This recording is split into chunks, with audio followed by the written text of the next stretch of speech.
إن الحمد لله نحمده ونستعينه ونستغفره ونستهديه، نعوذ بالله من شرور أنفسنا ومن سيئات أعمالنا، من يهده الله فلا مضل له ومن يضلل فلا هادي له، وأشهد أن لا إله إلا الله وحده لا شريك له، وأشهد أن محمدا عبده ورسوله صلى الله عليه وعلى آله وأصحابه وسلم تسليما كثيرا. يا أيها الذين آمنوا اتقوا الله حق تقاته ولا تموتن إلا وأنتم مسلمون. يا أيها الناس اتقوا ربكم الذي خلقكم من نفس واحدة وخلق منها زوجها وبث منهما رجالا كثيرا ونساء، واتقوا الله الذي تساءلون به والأرحام إن الله كان عليكم رقيبا. يا أيها الذين آمنوا اتقوا الله وقولوا قولا سديدا يصلح لكم أعمالكم ويغفر لكم ذنوبكم، ومن يطع الله ورسوله فقد فاز فوزا عظيما. أما بعد، ndugu zangu katika imani, baada ya kumhimidi Allah tabaraka wa taala na kumtakia swala na amani mtume wetu Muhammadin sallallahu alayhi wasallam, kwa hakika tunamshukuru Allah. Kisha baada ya kumshukuru Allah, tunashukuru wote alhadirin katika kuhudhuria katika khairi, kwa sababu khairi inahitaji almuanasa au an na'dhiru ba'duna ba'da. Khairi inahitaji kupeana nguvu, kusaidiana, kusimama pamoja. Lakini kwa nafasi pekee ni washukuru mashekhe ambao pia wametupa na kutanguliza mihadhara ambayo ni qayyima kabisa kwa ajili ya kutengeneza. Ndugu zangu, mimi maudhui yangu inasema halul mu'min fi Ramadan wa baada Ramadan, inavyotakiwa kuwa hali ya mu'min ndani ya Ramadhani, lakini pia baada ya nini, ya Ramadhani. Ndugu zangu, hali ya mu'min katika Ramadhani inatakiwa iwe ni hali ya pekee, kwa sababu mu'min katika Ramadhani anatakiwa awe fi qimati taa, katika kilele cha utiifu kwa Allah subhanahu wa ta'ala, wal istiqama, na awe amesimama sawa katika dini yake, katika kuyatenda maamrisho na kuyacha makatazo, wal ijtihadi fil ibadat, lakini awe na jitihada ziada katika ibada, qiyam katika visimamo vya usiku, siyam katika kufunga, ambayo ndio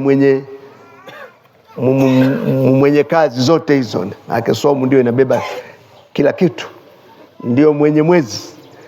Ukaifunga kwa namna ya kuifunga, kuna vitu viwili tofauti.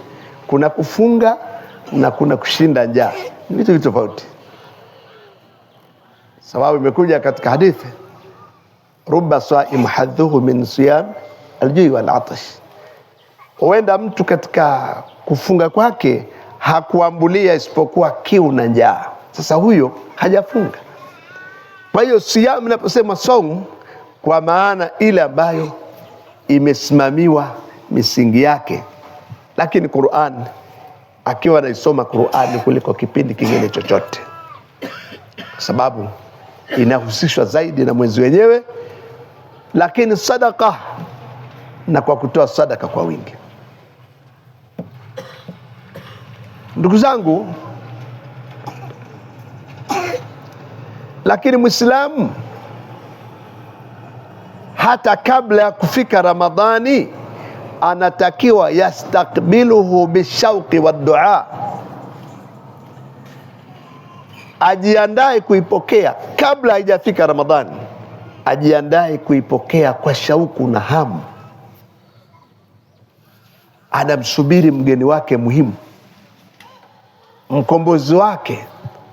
Lakini kusubiri kwa hamu hakutoshi, na dua kusema ya Rabbi balighna Ramadhan, ya Allah tunakuomba tufikishe Ramadhani. Kila kiswali akisujudu atashahudi anamuomba ya Allah nijalie niwe miongoni mwa tutakaofika Ramadhani ya Rabbi, na kuitendea haki inavyotakiwa. Manake anaomba mbele ya Allah kwa ule umuhimu ulivyo. Wa ya'mur waqtahu bi dhikrillah, lakini ikishafika aimarishe nyakati zake kwa dhikri ya Allah. Inasikitisha kwa hali ya Uislamu ilivyo ndani ya Ramadhani. Unaangalia hivi, Uislamu tunafanya nini? Hivi kweli tunajua tunachokifanya? Hivi kweli tunaijua Ramadhani nini? Tatukuta katika porojo, katika michezo ya bao, katika michezo ya karata, katika kumbi za mipira, katika vigenge vya siasa, katika mabishano ya kisiasa, mabishano ya mipira, yani hayo mwingine maskini. Siku moja nikampigia simu, hebu uko wapi? Akasema bwana, najua nimeenda kutembea bwana, ni unajua bwana, tumefunga bwana, napoteza muda. Subhanallah, Muislamu na muda wa kupoteza kweli, na hasa katika Ramadhani kweli. Kwa hiyo wa ya'mur waqtahu bi dhikrillah, anaimarisha nyakati zake kwa dhikri ya nani? Ya Allah. Hakubali muda umpite bure. Wal istighfar, na kuomba msamaha kwa Allah. Astaghfirullah alladhi la ilaha illa huwa alhayyul qayyum wa atubu ilayh. Walikosea watu wenzetu, watu wa bid'a, kuna dhikri nzuri sana lakini wakaiweka katika namna ya shirka kibid'a. Ile ashhadu an la ilaha illa Allah wa astaghfirullah as'aluka jannata wa a'udhu bika minan nar Allahumma innaka afuwun tuhibbul afwa fa'alna.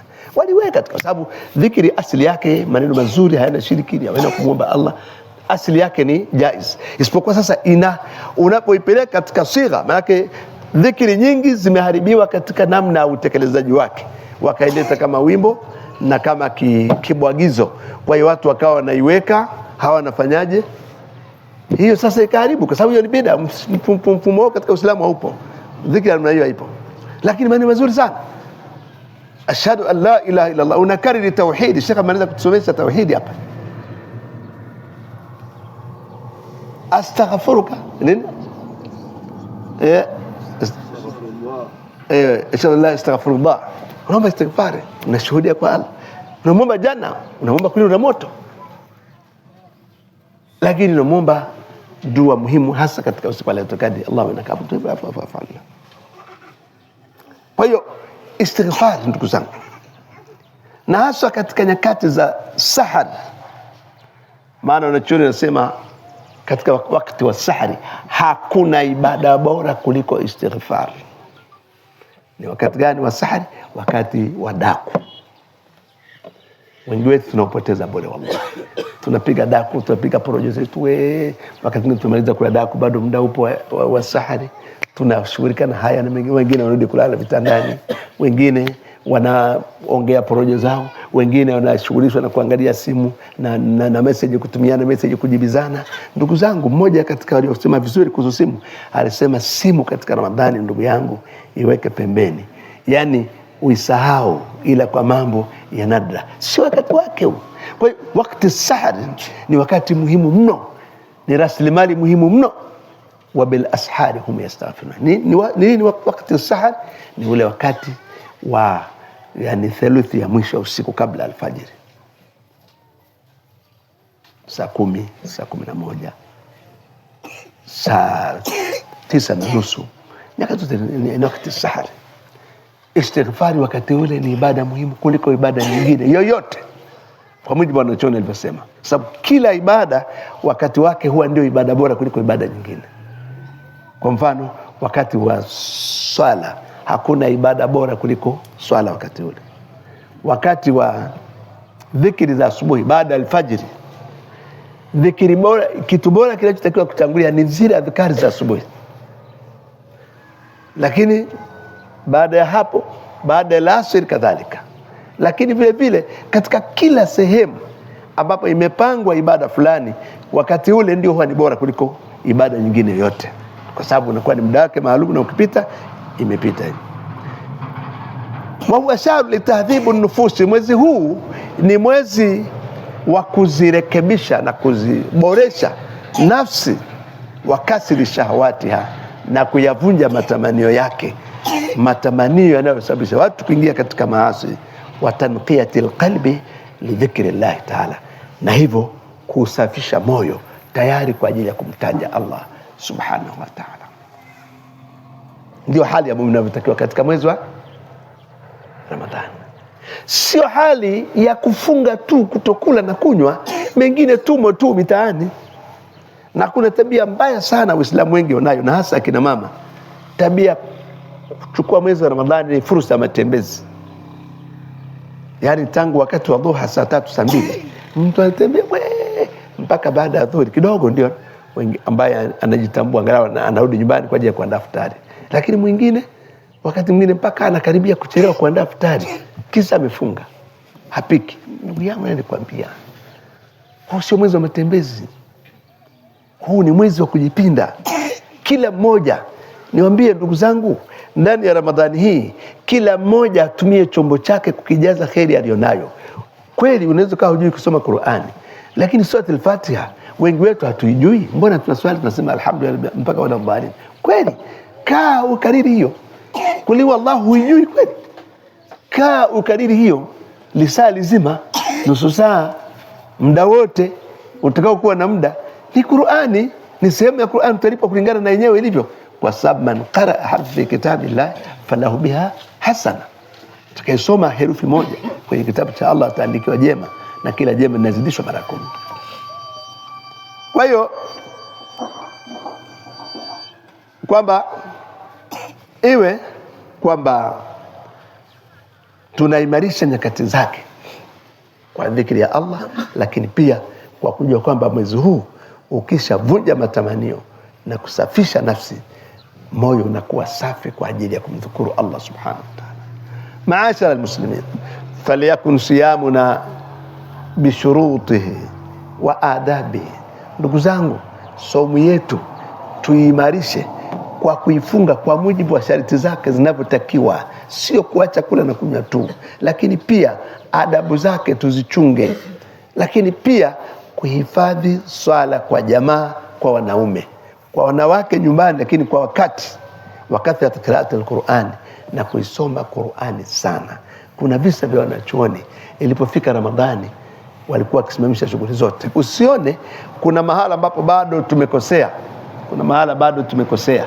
Tulitakiwa mihadhara kama hii inafanyika ndani ya Shaabani. Wema waliopita hawakufanya tunayofanya sisi haya, hawakuwa na muda kufanya kitu chochote kile. Yani Shaabani naanza moja, tunaanza hizi haya makongamano. Ikifika Ramadhani kila mtu na msahafu wake. Huo ndio ukweli. Haya makosa bado tunayo, lazima tutafute namna ya kuyaandalia mazingira.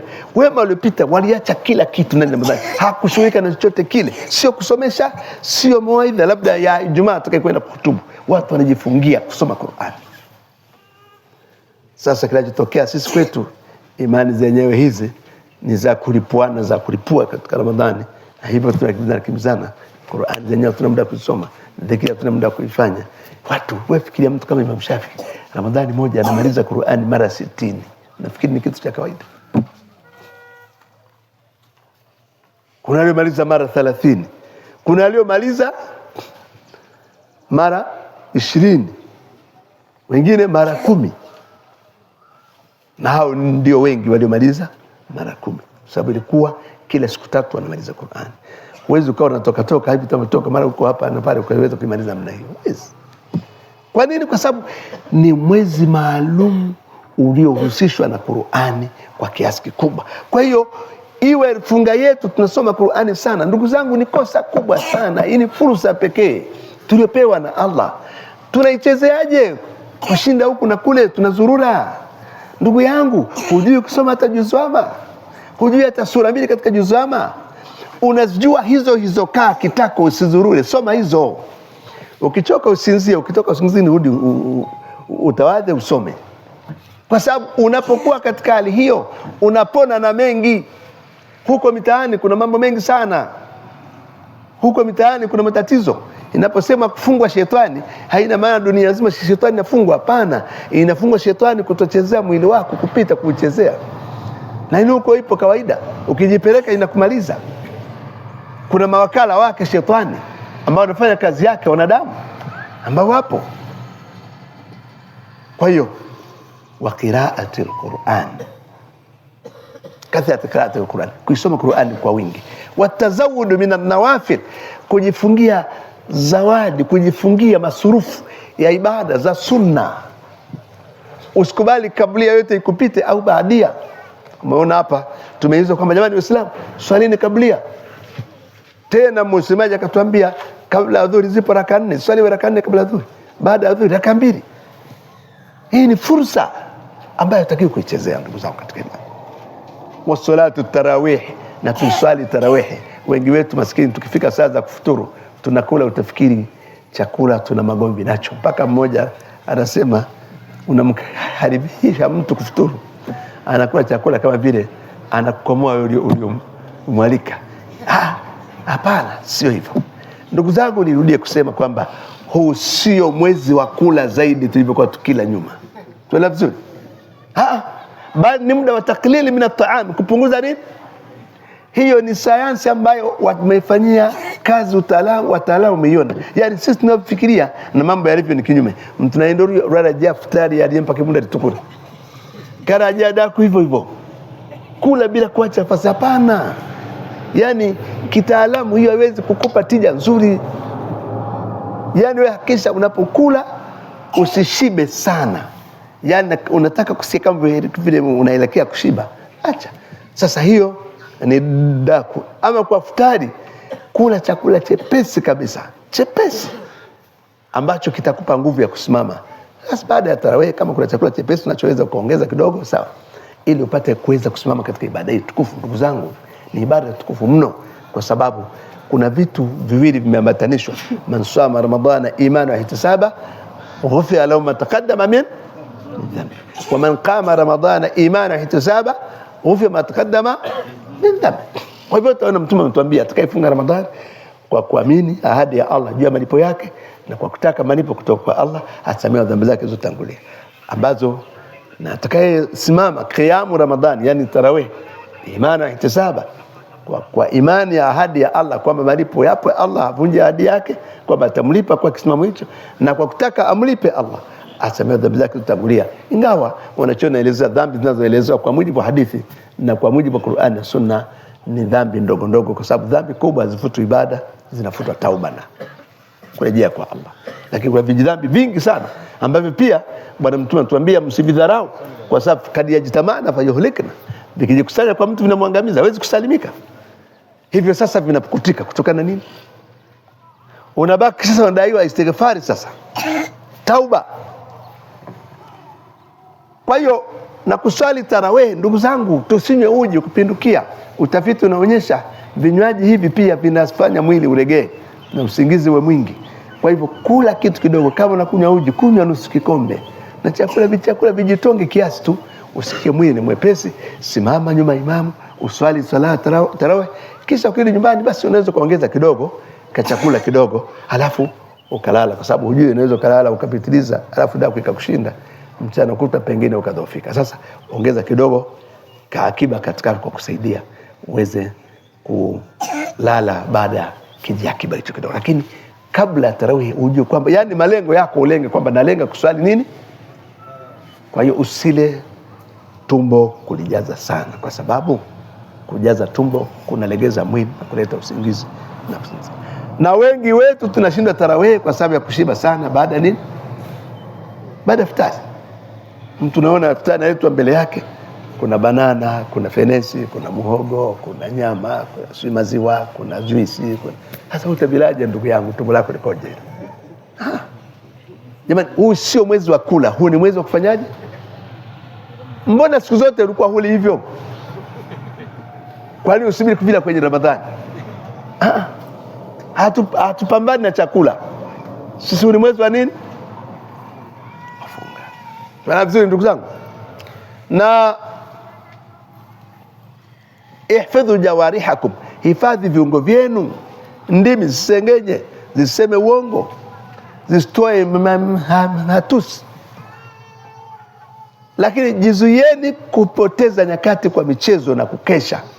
Kuna wengine na tabia wakimaliza tarawih hawaendi kulala, kisa wanasubiri kula daku. Wanaharibu muda wao usiku wao wote mpaka saa 9, 10. Akila daku amekwisha, hata asubuhi huwezi kumwona. Hiyo ni hatari. Sasa unatumia muda usiokuwa na thamani, unaharibu muda wenye thamani. Kwa sababu muda wenye thamani kwa mu'min ni muda wa thuluth al-akhir min al-layl, thuluthi ya mwisho usiku. Humo ndio kuna istighfar, ndio kuna daku. Lakini pia huo ni muda unakupa fursa nzuri ya kusali alfajiri jamaa, lakini kwa wakati. Kwa hiyo kukesha hakufai. Udhkuru ni'matallahi alaykum bi an balaghakum hadha ash-shahr. Ndugu zangu, kumbukeni neema ya Allah kukujalieni akakufikisheni mwezi huu mkiwa hai, mna afya, mko salama. Ni neema kubwa, ikumbukeni. Watadhakaru ikhwanakum bisadaqati warahma, wakumbukeni ndugu zenu wanyonge wasiojiweza kwa sadaka na kuwahurumia. Kuna watu ni wahitaji kiukweli, wanahitaji mkono wa ndugu zao. Ndugu zangu, regezeni mikono yenu, wapeni sadaka. Ndugu zangu, Ramadhani ni fursa litaghayyir, ya kufanya mabadiliko kiimani na kitabia, kwa sababu fahiya midmar, ni kichocheo cha kutuchochea kwenda katika mabadiliko. Watajdidi al-ahdi ma Allah, na kuweka ahadi mpya na Allah subhanahu wa ta'ala. Fahdharu an yakuna hadhukum min as-siyam al-ju'i wal-'atash, tahadharini sana msije kuwa mnaambulia katika saumu, njaa na kiu tu. Jahidu wa anfusakum ala ta'a, pambaneni na nafsi zenu juu ya kuzilazimisha kuzipeleka katika taa, kwa sababu nafsi asili yake, inna nafsa la amaratun bisui illa ma rahima rabbi. Asili ya nafsi ni kuamrisha uovu. Asili ya nafsi ni uvivu, uzembe. Asili ya nafsi tuhibu daa wa raha, nahitaji kupumzika, nahitaji mastarehe, nahitaji kubaki imewekwa katika vitu vyepesi vya raha na mapumziko. Kwa hiyo nafsi inatakiwa uibebe kwa nguvu, na ndio maana tukaambiwa lazima, ili mtu aweze kusalimika, upambane nafsi. Vita kubwa sana. Kwa hiyo tuzilazimishe nafsi zetu kuzipeleka katika toa. Zenyewe hazitaki, tuzilazimishe. Tusiambie lazima tutakupelekeni katika toa. Jahidu anfusakum ala taa waghtanimu mawasimul arbah, lakini faidikeni na hii misimu ya faida. Ndugu zangu, misimu ya faida. Mema hajatosha, bado ni wahitaji, tuna uhitaji mkubwa. Hii ni misimu ya pekee ya faida. Mbona wakati msimu wa maharage amlali, msimu wa kahawa amlali, msimu wa mahindi amlali, msimu wa karanga amlali? Sasa itakuwaje katika msimu unaotafutia faida za milele? Ndugu zangu, kwa hivyo tupambane. Faman sama Ramadhani imani saba, atakayefunga Ramadhani kwa kuamini ahadi ya Allah ya malipo yake na kutaka malipo kwa Allah, atasamehewa dhambi zake kutanguliwa. Wa ha nahnu ma zinna fi musim min mawasim tijarati al-akhrawiyya. Ndugu zangu, sasa tunaendelea kuwa katika msimu miongoni mwa misimu ya biashara ya kiakhira. Tijaratul akhiratu albaqiya, ni biashara ya akhira inayobaki milele. Kwa sababu nini? Ma indakum yanfad wa ma inda Allahi baq.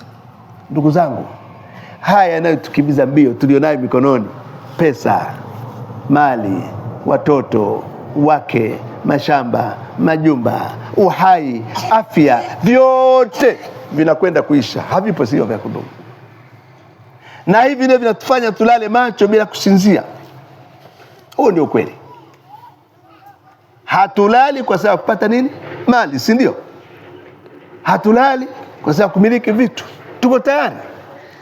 Lakini ndugu zangu, siri iliyopo, tunatakiwa tupambane na kukimbia na biashara ya akhira inayobakia. Kwa vyote vile tunajua na yote anajua kwamba safari ya akhira ipo pale pale. Kuna asiyejua hili? Lazima tutakwenda. Ipo siku moja historia yetu itakuwa kama vile haijawahi kufanyaje kuwepo. Kuna vizazi vitakuja huko mbele havitojua kwamba sisi tunaoishi sasa hivi tuliwahi kuishi duniani. Tunaelewa vizuri? Labda watakaojaliwa Allah akawe kama tunavyosikia kina Bukhari na Muslim, Imam Shafi'i na nani, hao Allah amewapa hadhi kwa kheri zao walizozifanya na jitihada zao, wakaendelea kutajwa na kukumbukwa abra al-ajyal, yani kuvuka nyakati mbalimbali. Lakini kuna wengine waliishi tena walikuwa watu wa maana tu, walifanya makubwa tu, lakini hatuwajui wala hatuwaishi kama waliwahi kuishi duniani. Huo ndio ukweli. Lakini akhira itabakia. Wakati ni msimu wa biashara ya akhira inayobakia. Tijaratu lan tabur, hii ni biashara isiyokuwa na hasara. Bal ni tijaratin tunjikum min adhabin alim, ni biashara inayotuponyesha na adhabu inayoumiza mbele ya Allah, sababu ndani yake kuna itq minan nar, kuokolewa na moto wa jahannam. Swala kujiuliza, hivi tumezihesabu nafsi zetu? Tumejitathmini? Tumesimama nafsi zetu kujitathmini kwamba tumefaidika kwa lipi ndani ya masiku haya? Hivi sasa tunaelekea kwenye ukingo, kwa sababu leo tukisema tuna somu ya 20, mbele yetu tuna somu aidha 9 au ngapi au 10. 10 ni bahati, ni majaliwa, lakini sasa tuseme somu ngapi? 9. Mwezi umeisha tayari sasa. Unaisha. Je, tumefaidika ilivyotakiwa au ndio Ramadhani tuliyoizoea? Kama sisi tulifanyaje? Tulizoea kufanyaje? Kufunga. Shabani ikifika watu wanaandaa kuni. Zamani ilivyokuwa kabla ya teknolojia kisasa, watu walikuwa wanatwanga unga, wanaweka majumbani. Watu wanaandaa sukari, watu wanaandaa sukari ya Ramadhani.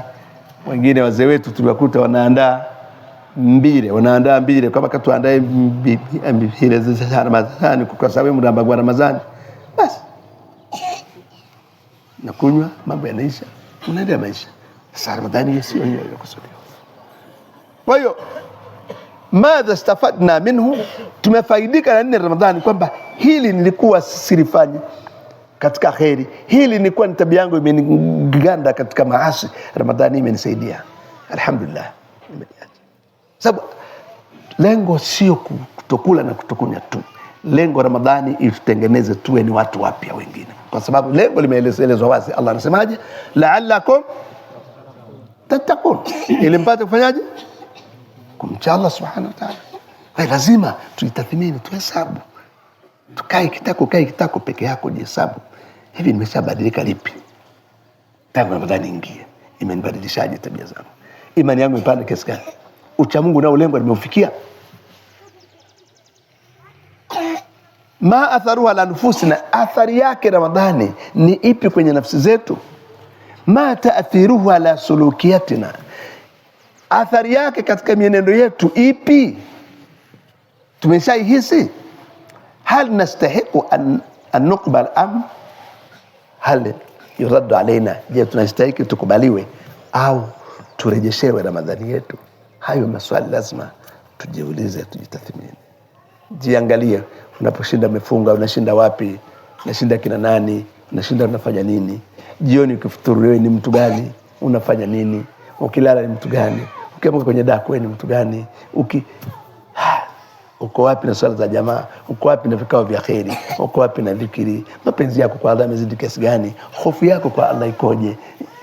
Haramu unaiepuka kiasi gani, unaiogopaje? Moyo wako unaiogopa haramu au wewe unaona kwamba moyo unakuambia ngoja Ramadhani ishe tu, ngoja Ramadhani ishe tu? Kiona hivyo basi jua bado malengo hayajafika. Ndugu zangu, Ramadhani amma qalilin sayantahi, muda sio mrefu Ramadhani nakwenda kuisha. Lakini Ramadhani ikiisha, nuridu an nara unasan ala alibadati istaqamu. Ili tujue Ramadhani imeleta tija bora, tunataka tuwaone watu wameendelea kusimama kidete katika ibada kama alivyokuwa ndani ya Ramadhani. Bali sikwambii sasa hivi misikiti mingi safu zimeisha katika, lakini ningeona siku ya kwanza na ya pili na ya tatu kusema alhamdulillah, Ramadhani hiyo imefurika. Sikwambii, nafikiri habari ndivyo ilivyo kwenye misikiti. Kwa hiyo hapana, yatakiwa baada ya Ramadhani watu waendelee wala amali alkhairi walbirri istamaru, watu waendelee kufanya matendo ya wema na kheri, wala jalili taati dawamu, lakini wamedumu katika taa iliyotukufu. Wa hadha daindanul mu'minin, na huu ndio utaratibu na mwenendo wa kila siku wa waumini unavyotakiwa, ambao ni utaratibu wa kila siku unatakiwa uwe hivi. Sio tu ibada za Kiislamu haziwezi kawa kwamba tunazichagulia misimu na nyakati. Idhil mu'min, kwa sababu mu'min wa kweli la ya'rifu al-ibadata fi zamanin thumma yanfaku anha. Mu'min wa kweli hajui ibada wakati fulani, halafu baada ya hapo ibada hiyo anatupa kama anatupa mti na jongoo. Kwa maana anagamba ati wananagenjoka na wakati hawa wao nani tena? Sio hivyo, sio hivyo. Mu'min hayuko hivyo kwamba baada ya muda fulani basi yeye ameachana ibada hiyo, au yanshatu alaiha fi awanin thumma yahjuruha, au anachangamkia ibada fulani wakati fulani kisha baada ya hapo anaitenga. Idhil muradi min al-abdi ma qasadahu Allahu min ibadatin fima khalaqahum lahu ay ya'buduhu wahdahu la sharika lah. Kwani kusudio kwa mja ni yale aliyokusudia Allah katika kufanya ibada, kumwabudu katika jambo ambalo aliwaumba kwa ajili yake, wa mabudu kwake peke yake. Wa antaduma ibadatuhu lahu, lakini ibada yake idumu kwa ajili ya Allah subhanahu wa ta'ala. Na hayo ndio maagizo ya Allah subhanahu wa ta'ala katika sura al-An'am aya 162, anasema Allah, qul, mtume waambie, inna salati, hakika swala zangu, wa nuski, na vichinjwa vyangu au ibada zangu kwa ujumla, wa mahyaya, na uhai wangu, wa mamati, na mauti yangu, lillahi rabbil alamin, yote hayo ni kwa ajili ya Allah. Kwa hiyo hii aya inatuhakikishia maisha yako yote, furaha yako yote, huzuni wako wote, uchumi wako wote, umaskini wako wote, afya yako, uhai maradhi yako, almadi, kila kimoja unasimama lillahi rabbil lillahi rabbil alamin. Huyo ndio mu'min. Ndio hapo moja akasema fahuwa waqfu lillah, mu'minu ni wakfu kwa ajili ya Allah, yuko tayari kwa ajili ya Allah kuweza kutekeleza lile alilomwagiza na kuliacha alilokataza, pasina kujali nafsi yake inalipenda kiasi gani au inalithamini kiasi gani, kwa sababu mapenzi ya kwanza ni ya Allah subhanahu wa ta'ala. Kwa hiyo mu'min hawezi akawa mu'min wa kweli alafu awe ibada zake zina vipindi na nyakati za kuchangamka bal katika aya nyingine katika sura al-An'am aya 71 asema, wa umirna linuslima li rabbil alamin, na tumeamrishwa kujisalimisha kwa Mola wa viumbe. Sisi hatuna letu, hatuna mpango wetu, hatuna plani yetu. Sisi tayari plani yetu imepangwa na Mola wetu. Sisi tayari utaratibu wetu umepangwa na Mola. Kwa hiyo sasa sisi kazi yetu ni kujisalimisha. Jamani, tunajua maana ya kujisalimisha. Kwamba jamani, jeshi limejisalimisha linafanyaje? Linainua nini? Kwamba amri yote iko tayari kufanyaje?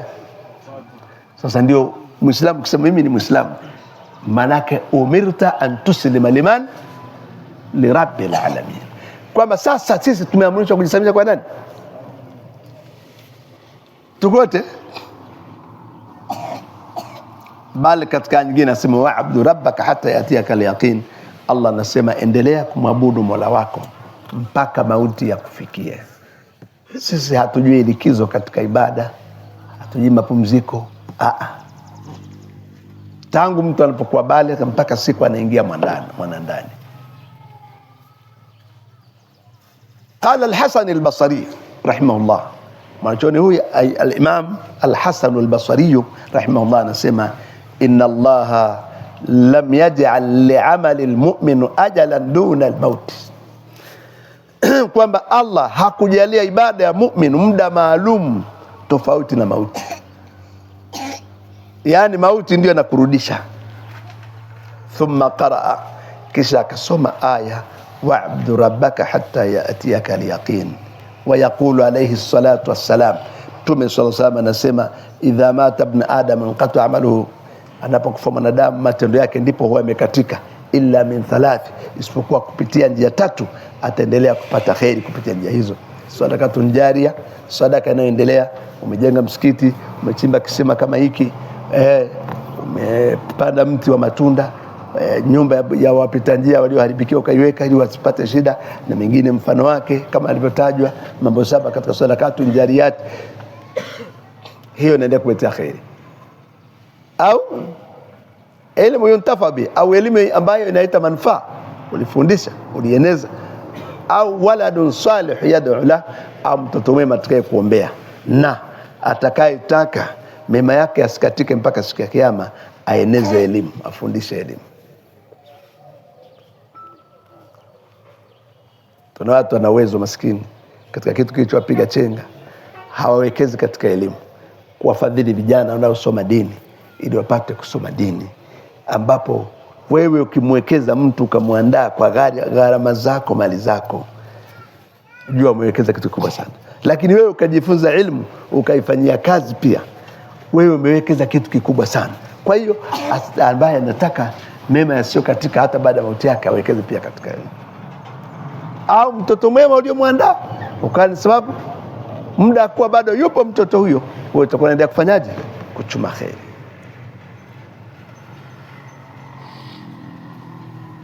فليس للعبادة والاستقامة تاريخ صلاحية.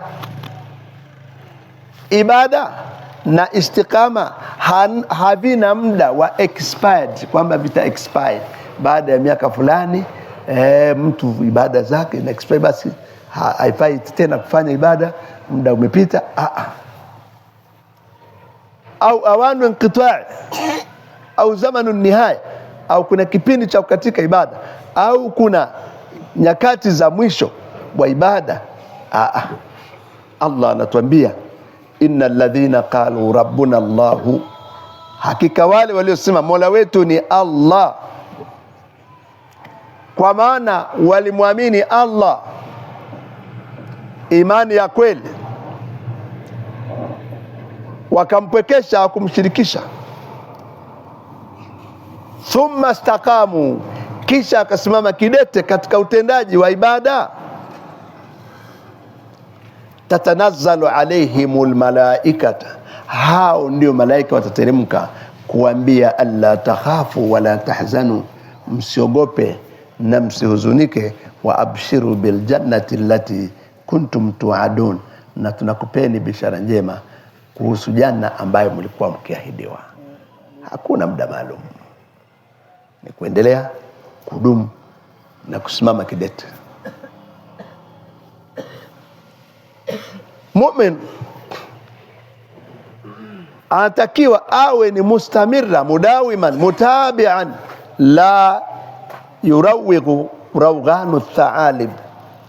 Muumini anatakiwa aendelee, adum, awe anafuata maagizo ya Allah na mtume wake sallallahu alaihi wasallam daima katika maisha yote. Habadiki kama mbweha anavyokuwa anazungusha mkia wake kumhadaa adui au mawindo yake. Ndugu zangu, watu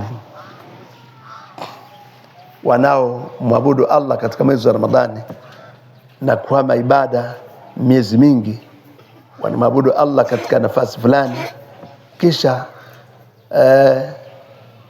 wanaelekea ibada, yani ibada zao wanazifatisha maasi katika nafasi nyingine, au wanamwabudu Allah pamoja na watu wakiwa peke yao, hawana watu hao, hawamwabudu Allah, wanachanganyikana watu na kuacha ibada.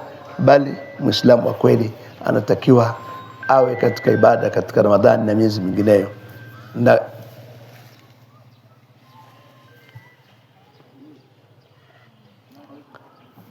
ndugu zangu, hapana budi kuendelea na kheri na wema ambayo tuliyafanya katika Ramadhani.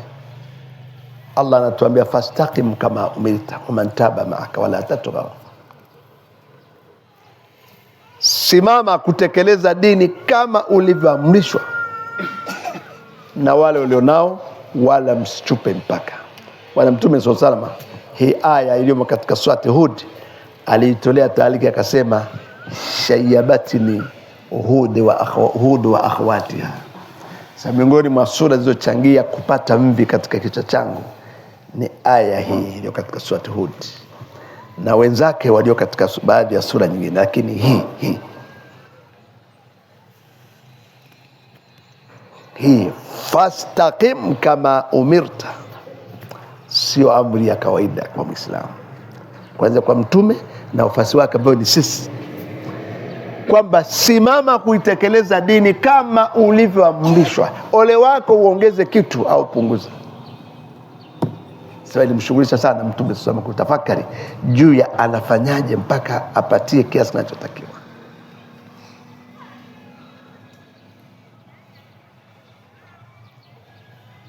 Ndugu zangu, Mtume sallallahu alaihi wasallam, sahaba alipomuomba nasaha,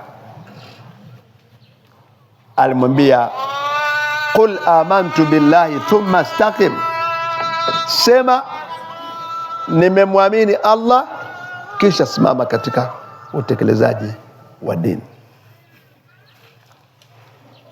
Simama katika utekelezaji wa dini kama inavyotakiwa. Usiwe ni mtu wa kuyumba katika dini, mara wewe ni mtu wa sura kadhaa, mara kipindi kingine una sura kadhaa. La, sio tabia ya muumini.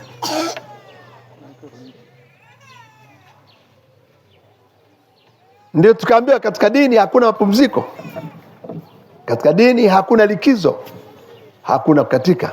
Aliulizwa Imam Ahmad rahimahullah ta'ala, ya Imam, mata raha, kwa mbona ibada kwa siku ya pesa, tutapumzika lini? Imam Ahmad akajibu akasema, inda awwal kadamin nadawha fil janna, tutapumzika wakati wa unyayo wa kwanza tutakapoingiza peponi. Kwa Islam wakati gani? Sio siku ya Eid tumepumzika tumemaliza ibada, la. Wakati tunaweka unyayo wetu wa kwanza peponi ndio wakati wa kufanyaje? Wa kupumzika. Ndio tuambia fa idha faragta fansab, ukimaliza ibada moja anza ibada ya pili. Hakuna pumziko. Ndugu zangu, enyi wafungaji, enyi mliosimama, enyi mliomba dua, mliotoa sadaka katika Ramadhani, angalia baada ya Ramadhani muda mfupi umebaki kuisha, msirudi nyuma. Baada ya jamaa katika msikiti mkaja kuswali peke yenu majumbani. Baada ya kiamu ya Ramadhani ya tarawih mkakaacha kuswali usiku, mkawa mnakesha kwenye TV, mnaangalia mipira, wengine mna TV nyumbani mnaangalia majumbani mwenu, wengine mnakwenda kwenye majumba majirani, wengine mnakwenda katika kumbi kuangalia mpira. Haya sio mambo yenu. mnayalazimisha, sio yenu kabisa kabisa kabisa, wala sio asili yenu, lakini mmeambukizwa na nyinyi mkakubali kuambukizwa. Tunaambia wafungaji, tunaambia wanaosimama katika kiamu na kutoa sadaka, lakini insha Allah tukifika salama tukao swali Idi kama anavyosema Allah, ya ayyuhalladhina amanu atii'u Allah wa atii'u rasula wa la tubtilu a'malakum, enyi mliomuamini mtiini Allah na mtiini mtume na msiabatilishe matendo yenu kwa sababu ya mtakayofuatisha. Mtume hangaika na saumu, hangaika na khairi zote, yani unaziharibu bure baada ya Ramadhani kweli? la tutushamakum qiyamakum wa du'akum wa infaqukum fi ramadhani bitariki at-ta'ati fi ma ba'da, msiharibu hayo matendo kwa kuacha kufanya ibada baada ya Ramadhani. Lakini vile vile fakama anna alhasanatu yudhibuna as-sayyi'at fakadhalika sayyi'atu tuqdi ala alhasanat, kama mema yanavyoondoa maovu, pia maovu pia nayo yanafanyaje? Yanamaliza mema. Ewe uliyotubia katika Ramadhani, endelea na tauba yako, lia kwa dhambi zako. Ewe mlevi uliyeweza kuacha pombe siku 30, ni fursa kwako muhimu, kwamba somo umelipata kwamba kumbe usipokunywa pombe huwezi kufa wala utapunga chochote. Sawa jamani? Ewe mzinifu uliokuwa umezama katika uzinifu, kasema Ramadhani imeingia umeacha, umeathirika nini? Usipozini nini kimepungua? Ni fursa kwako kurekebika, kutubia. Ewe mvuta sigara ambayo ulikuwa unavuta sigara, mbona unashinda tangu asubuhi mpaka jioni hujavuta? Unapungukiwa nini? Hii ni fursa kwako kurekebika, kuacha uvutaji wa sigara. Kama utaweza mwezi mzima kuacha, kwani usiache moja kwa moja? Ndugu zangu,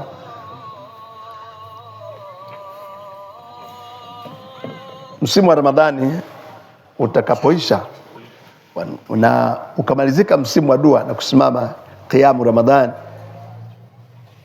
kuna misimu mbalimbali iko mbele yetu inaendelea. Tusiende kubweteka kwamba Ramadhani imeisha.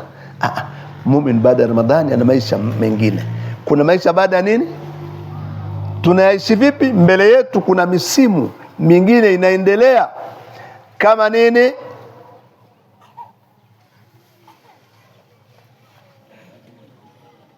Zipo fursa nyingi mno. Kuna msimu unaoendelea kwa siku, mchana na usiku, ambazo ni swala 5. Ziswali kwa jamaa mwanaume, mwanamke ziswali kwa wakati. Ramadhani ikiisha, tarawih zikaisha, kuna qiyamul layl.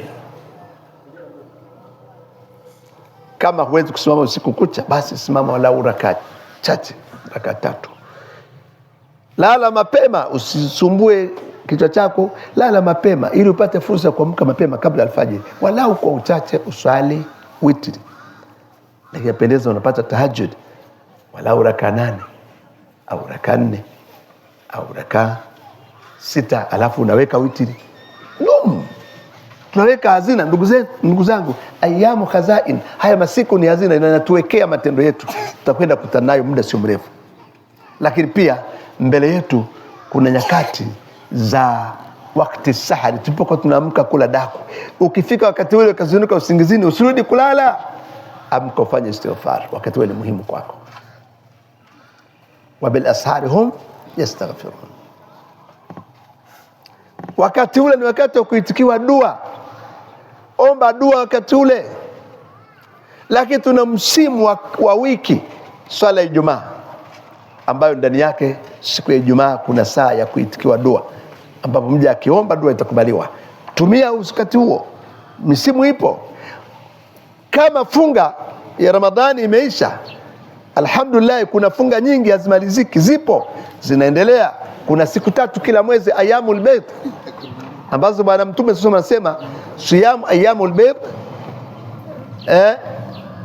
kasiyamu ad-dahr, kufunga masiku 3 kila mwezi Taadilu siyamu dahri, inalingana ni sawasawa na kufunga mwaka mzima. Yapo, lakini pia bado kuna kufunga siku ya Jumatatu na Alhamisi, lakini sio hivyo. Kuna funga ya Ashura, kuna Arafa, kuna Ashra al-Awakhir, kuna zipo saumu nyingi zipo, msimu upo.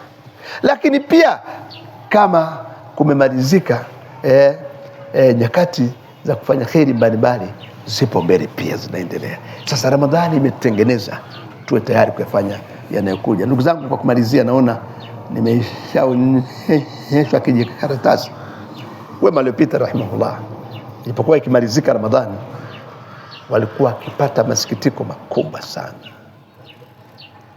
na ulimi wa hali yao, yani hali yao ilikuwa kama vile inazungumza kwamba walikuwa katika hofu kubwa sana. Wana hofu kwamba huenda njaa zao na kiu yao na kukesha kwao hakuwafaa chochote mbele ya Allah subhanahu wa ta'ala. Wana hofu kwamba huenda wakubaliwa. Na hii ndivyo kama alivyosifu Allah ndani ya Qur'ani tukufu, walladhina yu'tuna ma ataw wa qulubuhum wajlatun annahum ila rabbihim raji'un ulaika yusari'una fil khairat wa hum laha sabiqun. Allah amewataja na wale ambao wanatenda yale wanayotenda na nyoyo zao inatetemeka kwamba hawa watu ipo siku moja watarejea kwa Mola wao. Bi Aisha radhiallahu anha, sahabia mtukufu huyo, mama yetu, mke wake na bwana Mtume sallallahu alaihi wasallam, ambaye ni katika wanachuoni wa kisahaba mashuhuri, naye yumo. Kama kawaida yake akasema Rasulullah, ulaika akasema ya Rasulullah, alladhina yu'tuna ma ataw wa qulubuhum wajlatun huwa alladhi yasruq wa yazni wa yashrabu al-khamra. Ya Rasulullah, huyo ndio mtu anayezini, anaogopa adhabu ya Allah, ni mwizi alioiba, anaogopa adhabu ya Allah. Ni yule mtu ambaye anakunywa pombe, anaogopa adhabu ya Allah. Bwana Mtume akisema, la yabnata siddiq, sio hivyo ewe binti Siddiqi, walakinnahum alladhina yusalluna, hao Allah anakusudia watu waliosimama wakaswali swala, watu waliosimama wakafunga, watu waliotoa sadaka, watu waliofanya kheri, lakini wanaogopa alla yutakabbala minhum, wasiwe kwamba hawakupokelewa mbele ya Allah. Muumini lazima ubaki katika hofu. Muumini ukiona anajipiga kifua kwamba mimi nimefanya, matendo yangu yamekubalika, mimi ni mcha Mungu, mtie kasoro kwamba huyu hajafikia nafasi, hajui anachokifanya. Muumini lazima. Na angalia, hao walikuwa fi qimati salah, walikuwa katika kilele cha wema na ucha Mungu. Wakitenda wametenda kweli. Mtu anasimama katika swala, anasahau kila kitu katika dunia, anakata masiano yote katika dunia. Kama kuna kitu watu wanatakiwa wakifanye hiyo katika swala, hajui chochote katika dunia, ameisahau. Yani dunia yote ameisahau, yake yote imehamia kwa Allah.